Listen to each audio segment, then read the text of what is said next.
Hey, in this video I'll give you some reasons why Bulgarian just might be the easiest, most accessible, and in my opinion, the best basic introduction to all Slavic languages and a great stepping stone to learning any other Slavic language afterwards. So what makes Bulgarian unique? Bulgarian has definite articles, does not have cases, and the writing system is very phonetic among other cool features. Let's see what those are in a little bit more detail. Here we go.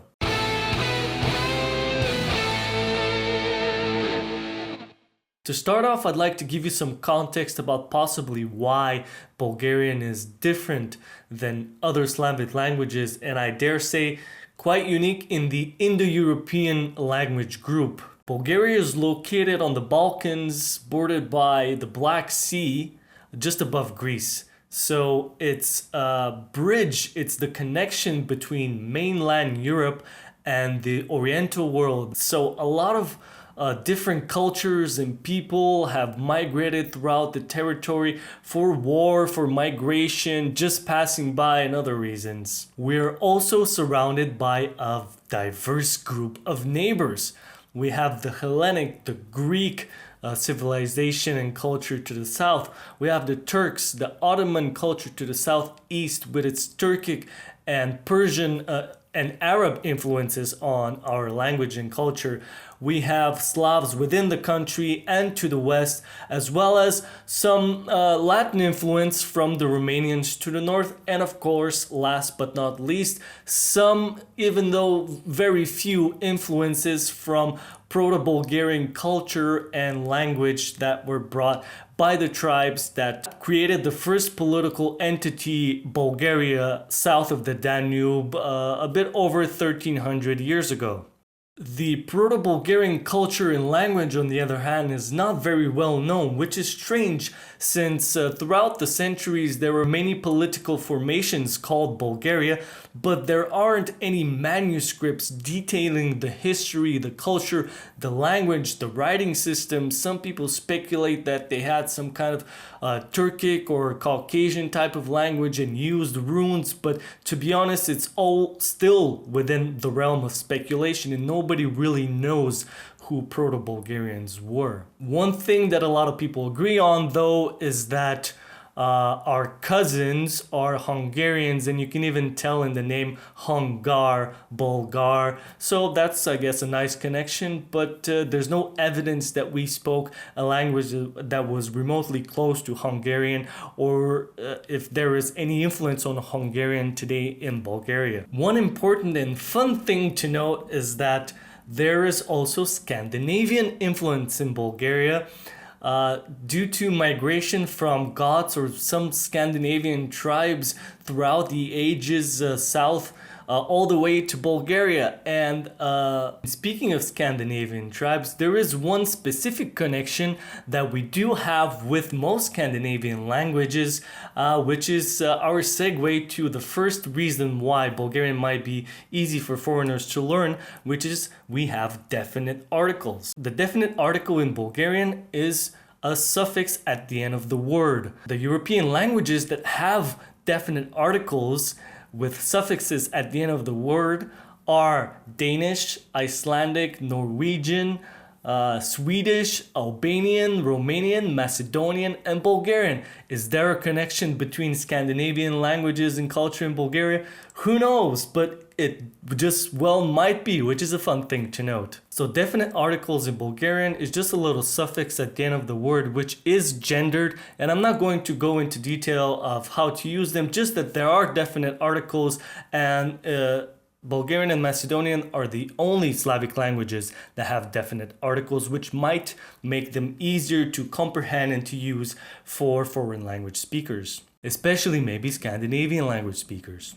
Bulgarian, compared to all other Slavic languages, does not have cases. Some Slavic languages have up to 6, 7 cases, especially Polish and Russian, which might make things quite difficult to write in terms of grammar and to just general day-to-day speaking. There is only one case that is used in day-to-day speaking in Bulgarian, which is the same as in English, whom. The only difference is that in Bulgarian, because we have genders, Actually, it's koi, kogo, who, whom.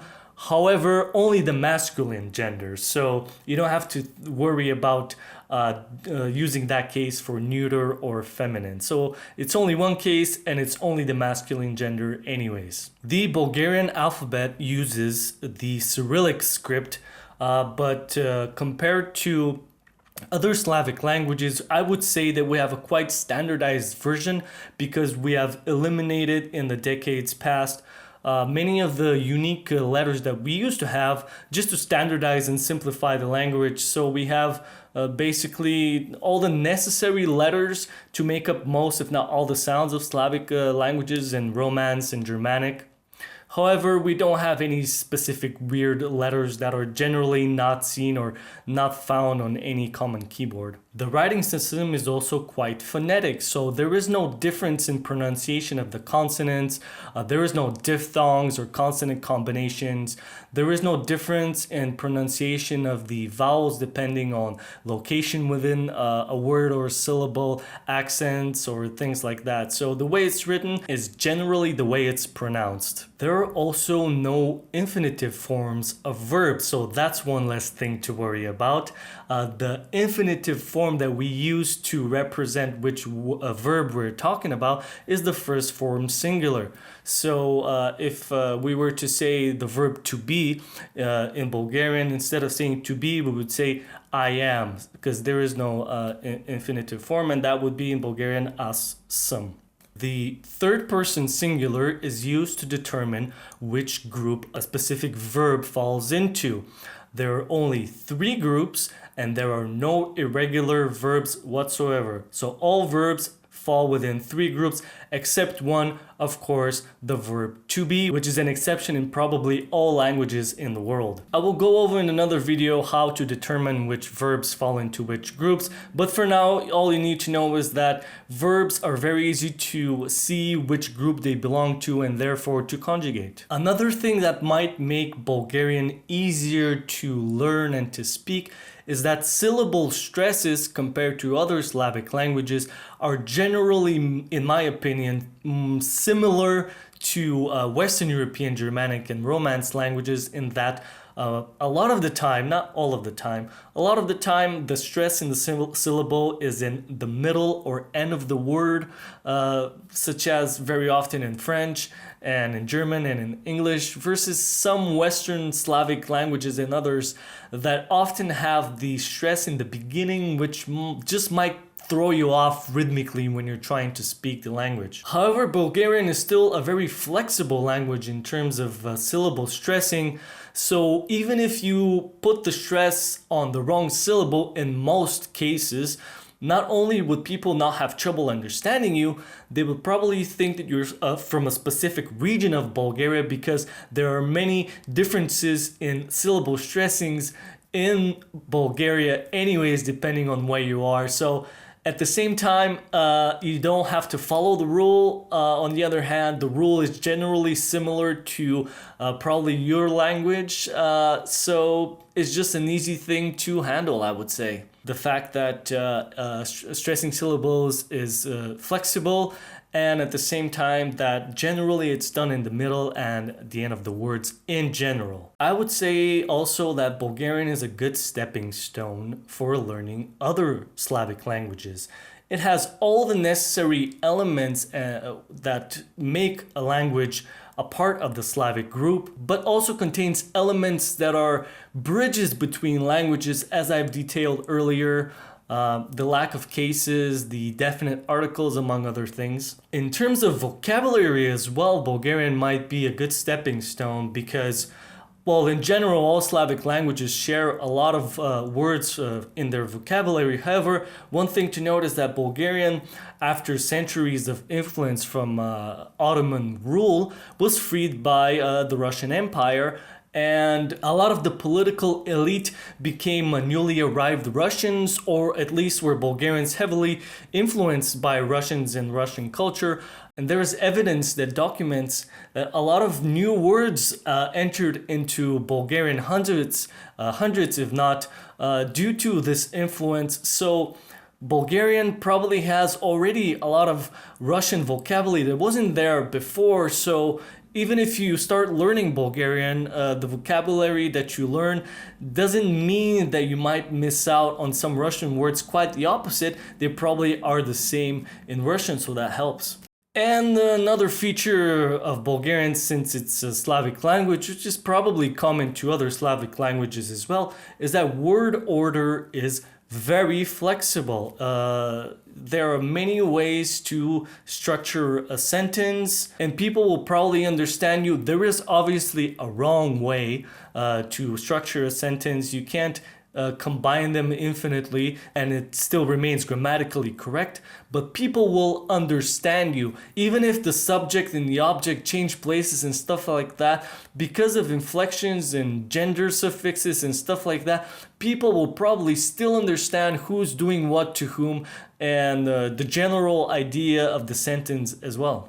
So when you take into account all the points I have made so far, including the geographical location of Bulgaria, it's not hard to imagine that there's a lot of loan words in Bulgarian from all our neighbors and West Europe as well. So we have lots of Turkish words, lots of Persian words, we have lots of Greek words, we have lots obviously of common Slavic words, Russian as well, but we also have lots of French words, we have lots of German words. So even if you don't know the word in Bulgarian, you can try to use the word in your language, and it's very possible that actually it's one of the variants of the word that of the sense of the word that is used in Bulgarian as well. Worst comes to worst, Bulgarian, since it's a very flexible Slavic language, you can Bulgarianize the word that you don't know, basing it from your own language.